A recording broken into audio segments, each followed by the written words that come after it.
प्रसिद्ध उपन्यासकार मुंशी प्रेमचंद जी की रचना गोदान सारांश सुनाने जा रही हूँ। गोदान उपन्यास की रचना मुंशी प्रेमचंद जी ने 1936 में की। गोदान में होरी नाम का एक किसान मेहनत से मजदूरी करता है और अपने परिवार का पालन पोषण करता है, परंतु दुर्भाग्य से होरी कर्जों के तले दबा हुआ है। वहीं होरी राय सेठ के यहाँ भी काम करता है।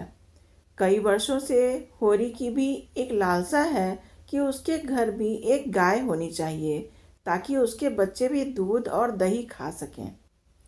एक दिन सड़क के किनारे होरी को अपना मित्र भोला मिलता है और होरी को बताता है कि उसके यहाँ गाय इतनी हो गई हैं कि देख रेख के लिए कोई भी है ही नहीं। दुर्भाग्य से भोला की पत्नी भी गुजर चुकी है और वह होरी को नई दुल्हन तलाशने को कहता है ताकि वह शादी कर सके।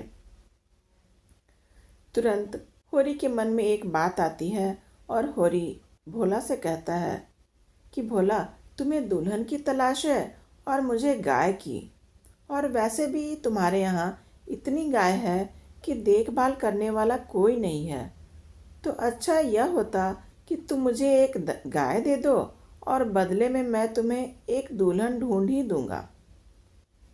भोला इस बात को मान लेता है। इस तरह कई दिन गुजर जाते हैं। भोला की विधवा बेटी झुनिया और होरी का बेटा गोबर के बीच में प्रेम हो जाता है और गोबर उसे घर से भगाने की विचार बनाता है, परंतु वह डर के मारे ही झुनिया को अपने घर के बाहर छोड़कर और माँ बनाकर शहर की ओर भाग जाता है।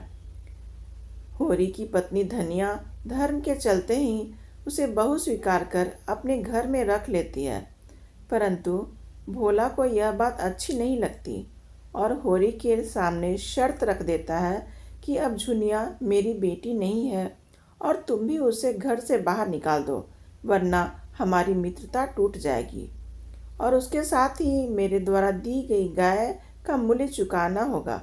लेकिन होरी ऐसा कुछ भी नहीं करता है और उसे अपने गाय का दाम चुकाना पड़ता है और पंचायत में भी झुनिया के कारण होरी और उसके परिवार की बहुत बेइज्जती होती है। पंचायत में दंड के अनुसार होरी को अपने खेत की आधी फसल पंचायत को देनी पड़ती है, जो कि गांव के कुछ ही लोगों का षड्यंत्र था।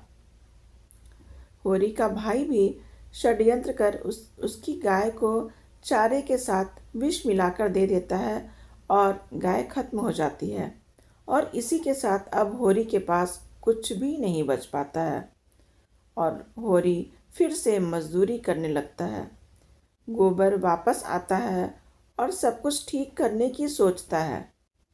वह अपने पिता के सारे कर्ज को चुका देता है, लेकिन फिर भी कुछ पैसे कम पड़ जाते हैं और वह पैसे कमाने के लिए वापस शहर लौट जाता है। यहाँ होरी की अचानक तबीयत खराब हो जाती है और उसके स्थान पर उसकी दोनों पुत्री सपना और रूपा को खेतों में कार्य करना पड़ रहा है और कुछ दिन पश्चात होरी की मृत्यु हो जाती है। उसकी मृत्यु के पश्चात पंडित जी द्वारा यह मांग की जाती है कि होरी की पत्नी धनिया अपने बिरादरी वालों को भोजन तथा क्रियाकर्म करने वाले पंडित को गाय दान में देगी।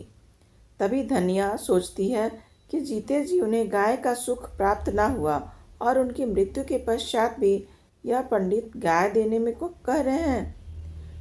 पंडित बिना गाय लिए क्रियाकर्म करने को मना कर देता है और होरी की पत्नी धनिया बेहोश हो जाती है।